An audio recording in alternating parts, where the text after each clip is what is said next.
Fly me to the moon, let me play among the stars. Let me see what spring is like on Jupiter and Mars. Let rain fall, let rain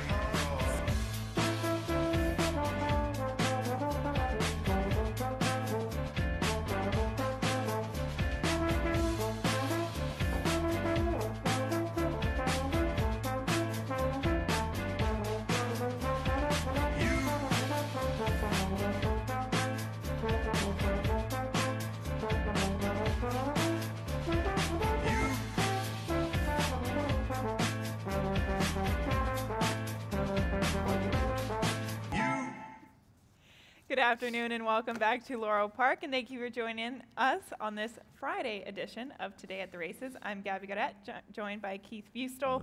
And well, it can't rain on our parade, right? No, even though it's trying to let up a little bit, but it's been brutal the last couple of days, though. Unfortunately, we're off the turf, wiped off the turf for the entire weekend. Yeah, we will be off the turf here this afternoon, and kind of preliminary looking at tomorrow's card. They carded the races off the turf, but the final cut, everything's off the turf. So we will be on the dirt for the next 2 days, but for sure. And unfortunately, we just had rain throughout the area, but as you said, it is lightening up a little bit this afternoon. And we've got, before we get into everything, we've got, we're just less than a month out from Maryland Million Day. Wanted to remind everybody to mark their calendars. This will take place Saturday, October 22nd. Special post time, special early post time too. Free admission, and it's going to be a great day. It's always a great day here. I look forward to this day every single year. Yeah, it's going to be a good time. We've got Ben Scott, is he pointing back here for that too? Yep. So yeah. A little break, a little freshening right into the Maryland Million. So, yeah, always a great day of racing to promote the local product. And I expect nothing short of a really good card this year. Absolutely. It always is. So looking forward to that day. But first, we'll get to today. And we have just one carryover. We'll take a look at featured wagers in our carryovers today. And in race one does start. We have a full field in race one, so that really stayed well intact. So that does kick off the rolling super high 5. No carryover in that, but that also does start the early pick 5. I have a ticket for that. As we get to the Rainbow 6, we have a nice carryover, keeps on continuing to grow. 88.32 for that. Keith, you have a ticket. You'll take a stab at it later. And in the late pick 5, the late pick 5 starts in race 5. I took a stab at that, so we'll get to that later on today. But taking a look now at our track and weather conditions. It's a little bit on the gray side, but like I said, nothing can rain on our parade. It's sloppy sealed on the main track off the turf for our 9 races on tap, and it's going to be kind of brisk today. We're getting to the high 60s, low 70s. Doesn't feel like it, yeah. I think it was like 55 driving in here, so yeah, if we get up to 70, we're doing something. Okay, we'll take a look here now at today's card. We'll just dive right on into this 9-race program. We start things off here, a $5,000 non-winners of 2 lifetime claiming event on the main track at 5.5 furlongs. This does, as previously mentioned, kick off the early pick 5. And I do have a ticket, keeping both of my pick 5 tickets around the $50 marker. $54 is going to have to do it for me for the early pick 5. We have the 2, 5, 9 to kick us off, along with the 6, 8, 6, 7, 2, 9, 10, and the 3, 6, 7 to cap it all off at $54. So we'll look here at race 1, Keith, and this is kind of a running theme throughout the afternoon. Wide open races, and I think value abound. Yeah, and it's the whole weekend. And a couple of these races, looking forward, ahead when doing the finishing, putting the finishing touches on the lines for Saturdays and Sundays card. Now that they move them all to the dirt, I'm hoping some of these races stay intact because they're really good betting opportunities in those races. Really tough to decipher. I think I've got some races 4 to 1, 9 to 2 favorites. Okay, and like you said, some of those races that are off the turf on the main track, sometimes they can be challenging, but it's where you get your money's worth. If you just kind of dig deep, get some information, it can definitely pay off. So looking at this first race, I went to the 9 Guns and Rosies here for trainer Donald Barr, and I found an interesting stat for Donald Donald Barr. Maiden winner last out on the dirt, coming back and winning again. 7 for 35, 20%, and a positive ROI of $5.30. So I'm hoping that that's the case here. Finally met the right level last time out, being reasonable with this horse facing $5,000 claimers off of that Timonium victory and well posted to the outside. Yeah, he got away with a softer opening quarter at Timonium, going the half mile. You see that in 23, and he just dictated. But by Discreet Cat out of an Awesome Again mare. He's a half brother. Is 2 for 4 on an off track. He draws to the outside, which we've seen on plenty of occasions when this track gets really sloppy and sealed. The outside is a good place to be. It really doesn't hurt you that often. So he's going to be hard sent from the outside. I'm going to try a little bit of a price with the 8 Breeze Bayou. I think he's got a rating gear. I like the internal fractions last time, 23.47 flat.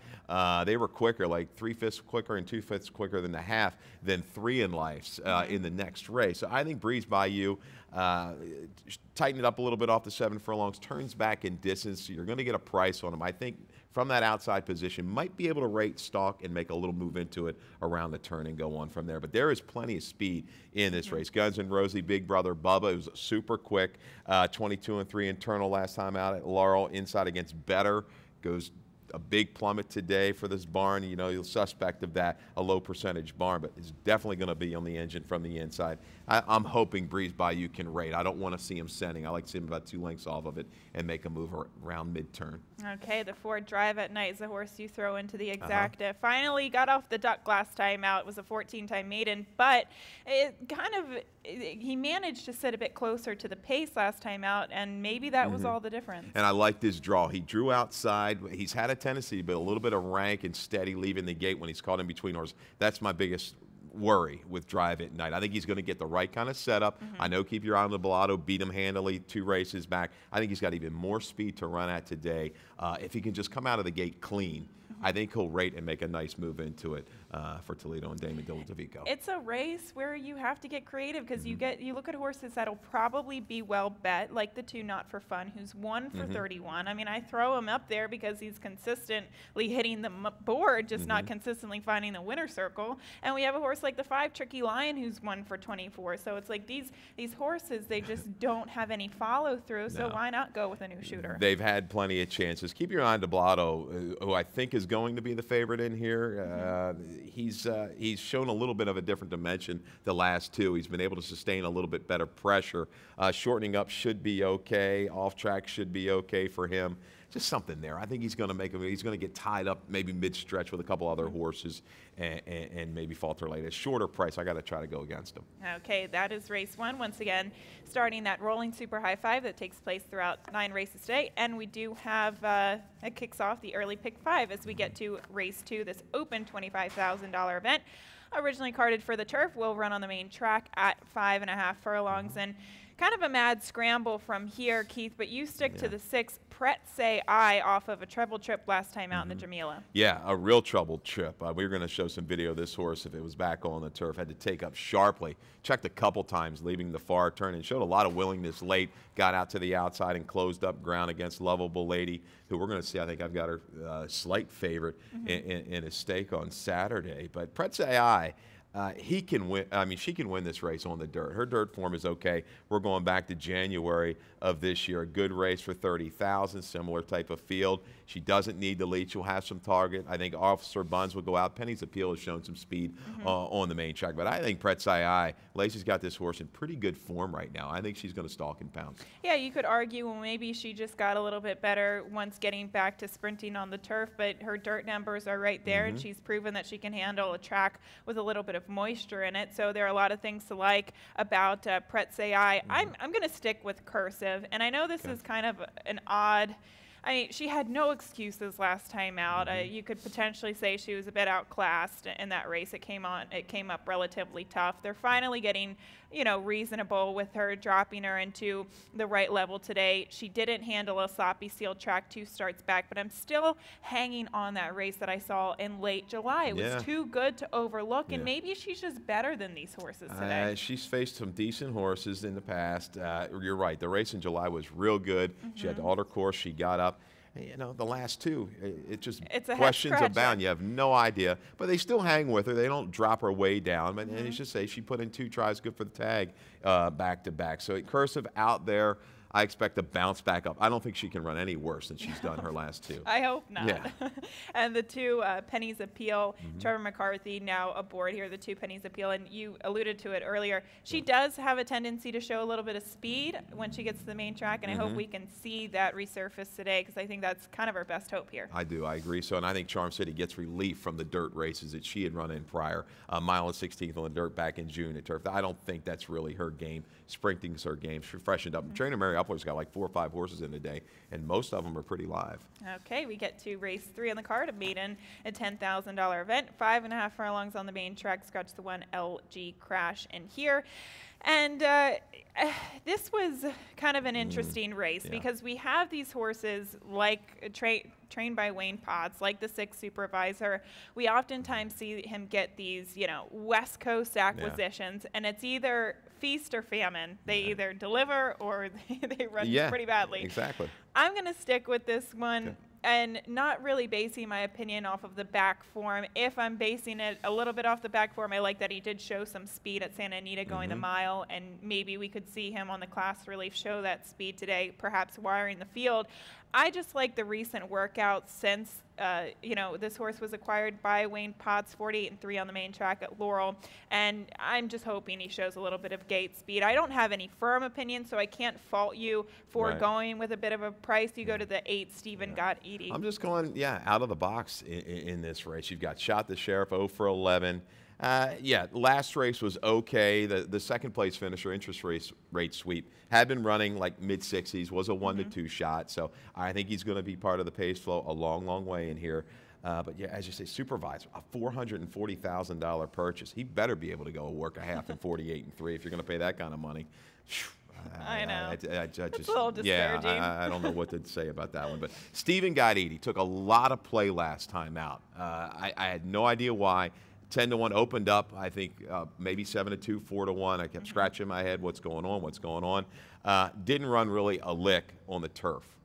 I'm going to think the transition back to the dirt's going to be okay. The mare was a stakes winner, 9 winning siblings, plenty of slop, performances, good slot performances from the siblings in this race. I think, I'm going to give him one last shot here. I shouldn't say a last shot. It's only his second time out. But I think he can make a big rebound off of the dismal turf debut. And decent pedigree, to try to transition that form to the main track versus the turf where he did start. We have the 7 Visual Effect in the mix. I kind of accidentally swapped my numbers. It's supposed to be 6, 7, 3 in here. But Mary Epler, she can win with maiden claimer first-time starters. Overall, she's about 4 for 21 and a positive ROI. They finish in the money just under 50% of the time. So I think that's a positive sign and attracts the likes of Alex Cintron. There's some things to like about this first-time starter. Yeah, I mean, I like a couple works there. Pimlico, 5/8 and 102 and change. Good over a surface that really isn't super glib in the morning.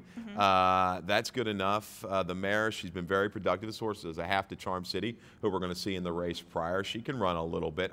Just doesn't have to be much. Just horses that have proven they just don't look like they're full of ability right now. Shot the Sheriff's going to be a short price. Like I say, I think he's going to go out. He's the speed of the horses that have run. But once again, he's going to be a short price. Let's go elsewhere. Go out of the box. Stephen Got Edie on the outside. Okay, I like it. We get to race 4 on the card. This kicks off the 20-cent Rainbow Pick 6, and we do have a nice carryover continuing to carry this.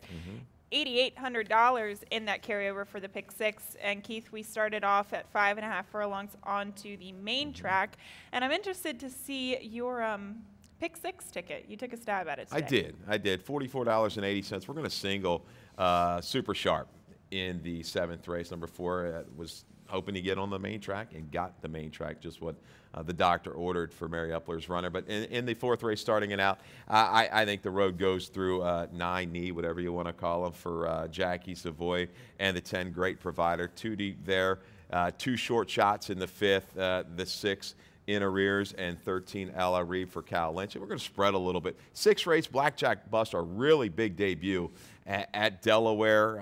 I'm a little... I'm going to pick him on top, but I'm worried. He could maybe bounce a hair off of that race. Really ran hard every step of the way.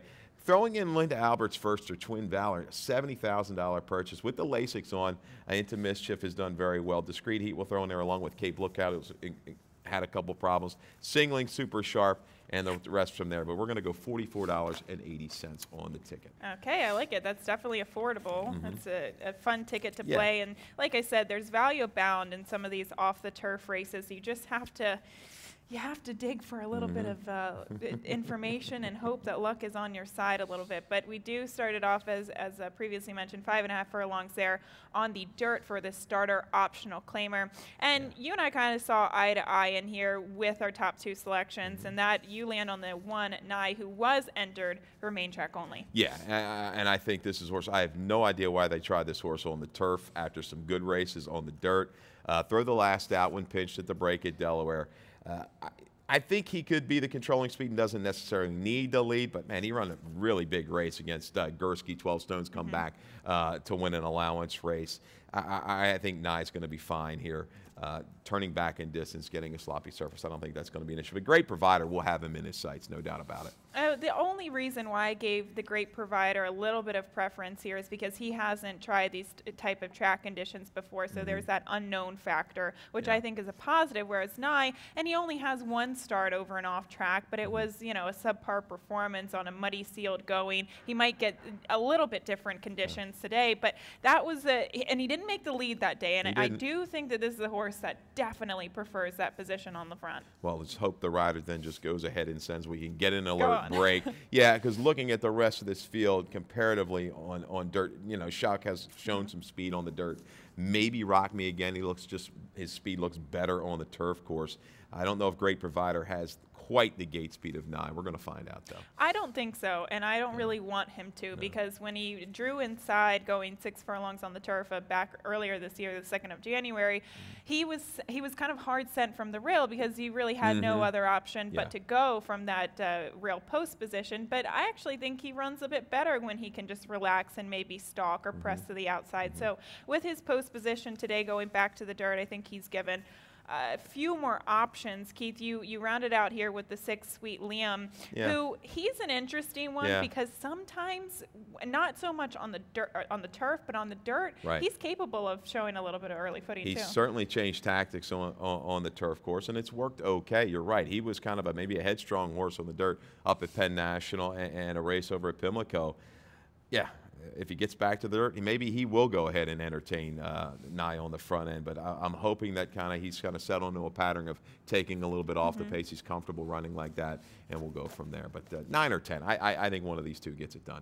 Let's hope so. That is races 1 through 4. Once again, race 4 kicks off that 20-cent Rainbow 6, a carryover over $8,000. We're going to take a quick break, and when we come back, we'll talk about the late Big 5.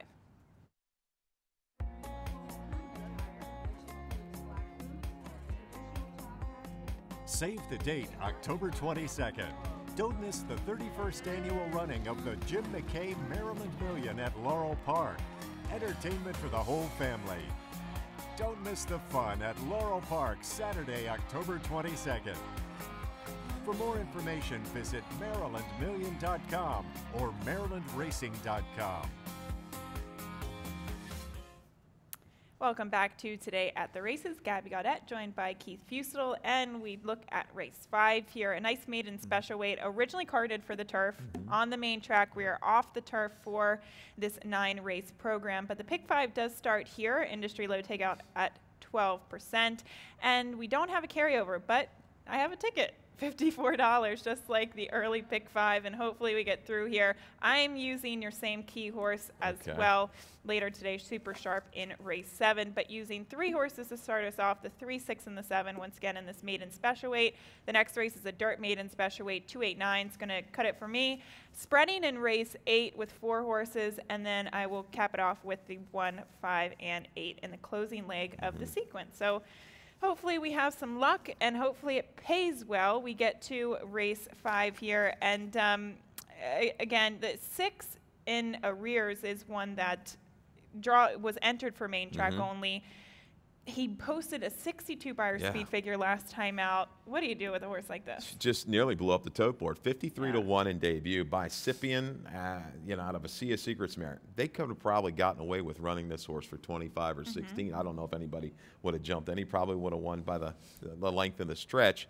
But he was with the bias that day. The outside was pretty good on the 11th, but he made a big move, a nice big middle move to go clear. He looked home free to have the stretch, and he really was game, I thought, the last 16th of a mile. Gave way grudgingly the last little bit there. High roller for Dale Cap that was the first that came on nicely. Cape look out for Trombetta. Had a little bit of traffic in that race to just get up and nab him for the place, but a really big, inspiring debut for this Wayne Potts runner. And if they bet, it's a brutal beat, 53 to 1. I know. They might have thrown a couple ducats down, but you've got to use him in here. He's going to be, I think, the favorite. The 13 Ella Reeve is going to be my top selection for Cal Lynch. Another high-priced purchase. A lot of them in the Cal Lynch barn. Was hammered down to $1.30 to 1 at Parks back in June and didn't run all too terribly. We've seen this horses time and time again not really take to that Parks surface. They're down inside. They really don't travel comfortably. This horse gets a nice draw towards the outside, bred to handle the off track.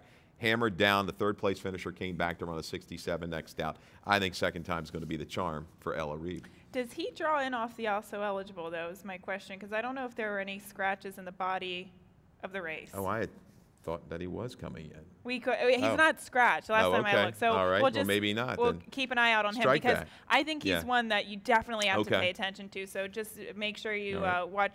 listen to the scratches and changes in that race. But he's one you have to use. I think the Wayne Potts second-time starter, one you have to. I thought he was home free at the top of the stretch, scratching my head, thinking, what is going on here? He ran a very credible race, and you can only imagine that he's going to take a step forward off of that one. The 7, Barcraft, a first-time starter for Ann Merriman. Trevor McCarthy was originally named. Now a jockey changed to Steve Hamilton, and this was kind of the wise guy horse, I guess you could say. Decent workouts in the morning, attracted the likes of Trevor McCarthy. This horse has actually got some nice pedigree, but more so for the turf. I'll still use him in the exacta. Keith, you are interested in the 11. Yeah, the other Ann Merriman is fantastic. I thought this horse ran okay August the 20th in the Dionysus race. Was down inside, had to maneuver through a little bit of traffic, came on okay late at the end. I'm going to toss the last one on the worst part of the track on September the 11th. A little rebound here's for Zentastic. Going to be a big price. Could jump in there and blow up the exotics. Okay, the 3, Love You Much, I'll take a little bit of a shot with. Ferris Allen debuted this horse on the turf. He is by Not for Love out of a runaway groom mare, but the mare was a 2-time winner in the mud, so I like a little bit of that pedigree too. And he broke awkwardly a bit, and he was kind of really far back early. He made this really nice middle move and then just kind of flattened out from there, but I like it as a bottom now going to the dirt. No doubt. And undulated, we saw the way that he came back and run in the stakes. So, Love You Much. Certainly bred top and bottom to love it. No doubt about it. And there could be a good user. Should be a middle price horse, 5-6 to 1. Okay, let's get to race 6. A dirt maiden special weight, 6 furlongs there on the main track. And we have the likes of the 2, Blackjack Buster. We'll take a look at this horse's debut performance. And going up to Delaware on the 5th of September, he was going against a horse by the name of Indian Lover. That horse went wire to wire, was a first-time starter for Larry Jones, a well-meant first-time starter for Larry Jones. And I have no qualms with this performance, but is he going to duplicate that number? Because if he does, he should win by the length of the stretch. Yeah, he should absolutely gallop. I mean, he rated kindly. He made a move into the horse, and he's not hanging. He just got beat by maybe a little better runner. Larry Jones's horse, as you said, was pounded down at the windows. He's come back with a bullet workout. Give him plenty of time to come back off of that effort. That's the one thing I like that Scott Lake did here. Ran September 5th. Plenty of time coming back here late in September, enough time to regroup. Yeah, he's going to be tough. He should handle the off-track, breeding by Arch out of a Not for Love mare. Cape Lookout's another one I thought was going to be really something special, and he's got plenty of time, I think, to go ahead and stretch out, which I think he will, and maybe when they get to the turf, check this horse out. Checking going through the breeding out of that mare, Cure for Sale. I think this horse is going to maybe move up on the grass. But once again, had a little bit of trouble, couldn't really get accelerated around the turn, finally got out, got going late, kept Cape Lookout. I think a little extra ground is going to what he's going to need to get over the top. But Blackjack Buster certainly sharp in debut, and I expect him to go right to the front again. He's going to be the one to catch. And Cape Lookout, a horse that you were mentioning, in his debut performance, I thought he overcame a lot of obstacles. I wouldn't say trouble, but obstacles to show, a little bit of a sense of maturity there. He got a great education, took dirt on the inside, and then once again he came back to draw an inside post. He got more education, so now he's finally well posted to the outside. The question mark is, will he like the track conditions today? But I think there are a lot of positive signs for a horse like this if you're looking for an upsetter in this race. But I'm going with a first-time starter, shopping for a price in the 8 Spinelli. And you look at this horse, he's a by Song and a Prayer out of a Holy Bull mare. The mare sprinted on the dirt. She made about $250,000. And I went back and I watched his OVS workout. Okay. He went 10-1 at the sale. The Bullet was 9-4. But I just like how he did it. He just looks like, and I'm curious to see him in the paddock today because he just looks like so rounded out behind the saddle. He looks like a real true sprinter. So taking a shot here with a first-time starter for Cal Lynch, who does great work with his 2-year-olds. And we'll go from there. But Blackjack Buster does look like the horse to beat. I'll definitely check out Spinelli. Tab the tote. I probably got him lined then a little bit too high at 8. If he attracts, if he falls in that 7 to 2, 3 to 1 range, they probably definitely mean business. That's a good pick. Maybe a little bargain shop, 50,000. For a horse that worked like that, no doubt. Okay, we get to the 7th on the card here, a starter optional claimer, 1 mile onto the main track, and this is where our single comes into play. The 4 Super Sharp. I like him. She can run well on and off track. She can run well at this distance. She likes Laurel, and I think she's aided by the scratch of the 5 just her outside Rhapsody and Red, who figured to have a little bit of speed. No doubt. The Charlestown runner was going to go ahead and push her a little bit. She's handled this off track, and the other thing, she runs well fresh. Given little breaks, you see the break in her running lines in the past, and she's come back good every time. I think today's going to be the same story for Super Sharp. Maybe that's my buy. We'll try to go is showing the speed on the turf, but even if she does, I think Super Sharp on her just off the pace gets it done for Mary Epler. And I think you wanted to show a replay we've got a video. Of this We do. October 4th of way 2005. We're going to way back machine, a muddy sealed surface, probably something close to what she might get this afternoon. But you see, this race, this day, that optional 16, where she just went ahead, got the lead, just coasting along under a light hold, confident handling for Toledo, and once again guided off the inside. We may see a similar ride today, staying away from the fence. And when she gets called upon leaving the quarter pole to the 3/16, she responds and steadily draws away from here. But yeah, Super Sharp. I'm hoping I can get a repeat of that performance back in 2015.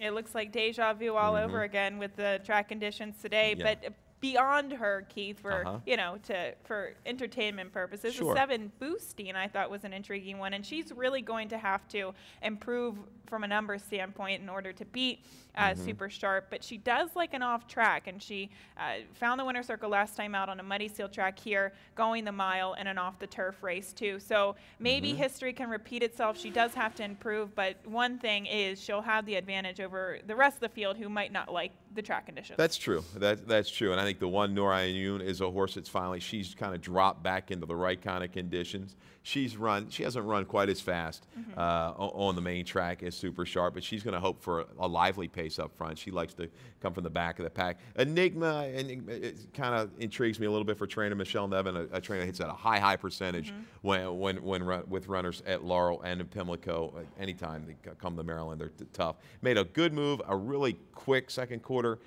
Had every right to get a little bit tired in that nickel 2-win life, but compared to the other horses other than the favorite, I think she fits. Okay, I really liked her on the turf. I threw her out there on the dirt. I thought her last race on the turf was really interesting, so I have to wait for a non-rainy day for that one. We get to race 8, the first half of the late daily double, starter optional claimer, 6 furlongs onto the main track here, and you're shopping for a little bit of a price here with the 3 Jump, Jive, and Whale. Yeah, I took the all button in my pick 6 ticket.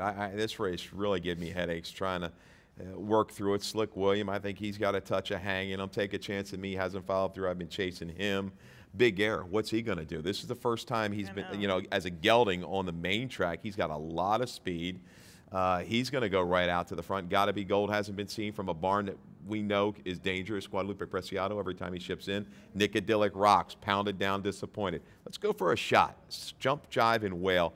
I think he's run against the right kind of horses. The race back on May 21st at Pimlico on a muddy sealed surface is good enough to beat this field. A decent middle move in there. Didn't have a ton of pace to run at and flattened out a little bit. I think he's going to have a little bit more pace to run, especially with Big Air in here. Last time out showed speed. I have no idea where that came from, but maybe he's getting a little bit more speed craze because after that race, a work September 4th at Pimlico, a sharp 101 work. Let's hope Cintron, a little bit more experienced rider, can get this horse to rate in mid-pack.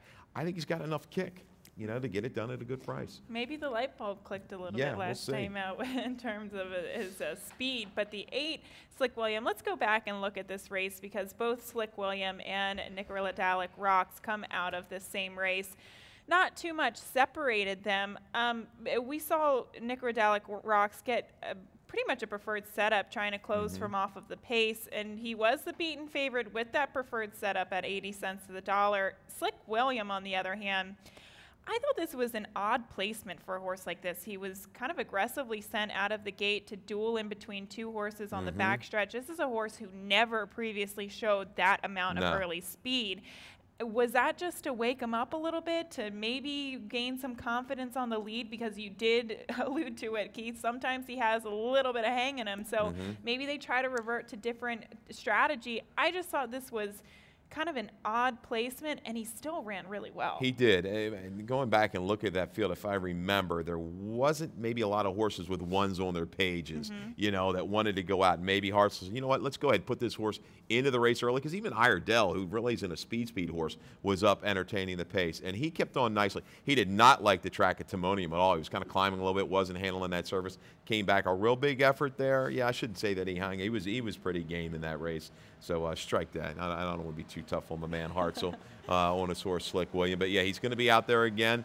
I think, looking at the way that he went, we'll send him up there, maybe a stalking position of Big Air. I don't know if he wants to go and kind of chew it along with him early on that front end through the opening quarter of 3/8. I think it retooled him a little bit, but I don't think that that's going to be his ultimate preferred running style, especially when you go against a horse like Big Air, who is extremely fast. I wish we could show that replay at Saratoga on the turf. Obviously, it's not really pertinent information against this field, but just so fast out of the gate. So if he can transfer that form, he will be the fastest early, and maybe the rest will be on the merry chase. I respect him. I'm going to actually use him in the late pick 5, and you're clicking the all buttons. Yeah, I am. This is just a really tough race. I got to shop for a little bit of value. Nicodilic Rocks last time out, the one thing I guess you can say, he was down inside for a while, which once again we talked about wasn't maybe the greatest spot to be on the 11th. But he comes from further back. Will he be able to get up in time? We'll see. We shall see later today. We get to the 9th race, 5.5 furlongs there onto the main track for this open $7,500 event. And this is a tough one for me. We have the 8 Chloe's White Sox, who figured to be the favorite on the turf. Did get the victory on the turf last time out. Now back to the main track.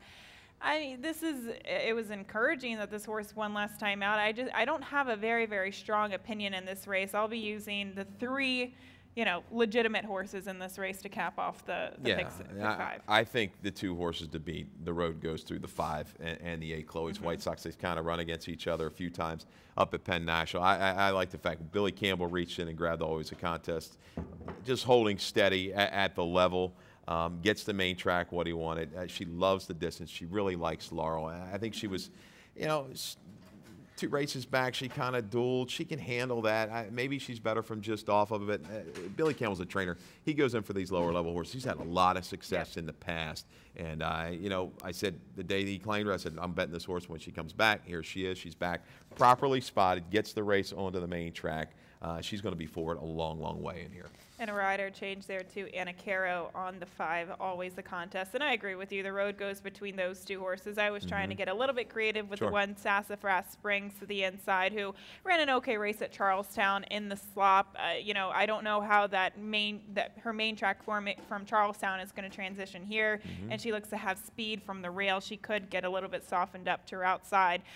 But I'll cap it off with that, where you, with the 3, Stormy Mama. Yeah, Stormy Mama intrigues me a little bit, this Maryland-bred daughter of Lionhearted.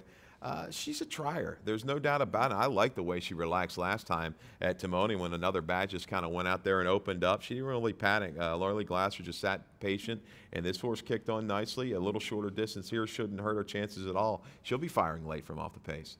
Okay, and that is a wrap for us here. That's races 1 through 9. Once again, we have a carryover in the Rainbow Six. That carryover is over $8,800 today. All races off the turf onto the main track. Sloppy sealed conditions so far, but it looks like it's lightening up. It's a lot different than it has been in the past 2 days. You can get out here and enjoy the races, get out on the apron. I don't think you're going to need an umbrella just yet. No. Maybe a little rain jacket, but that's about it. Thank you for joining us here once again on Today at the Races. We're going to take a quick break, and shortly, Dave Rodman will be up with those scratches and changes. Best of luck. Good luck.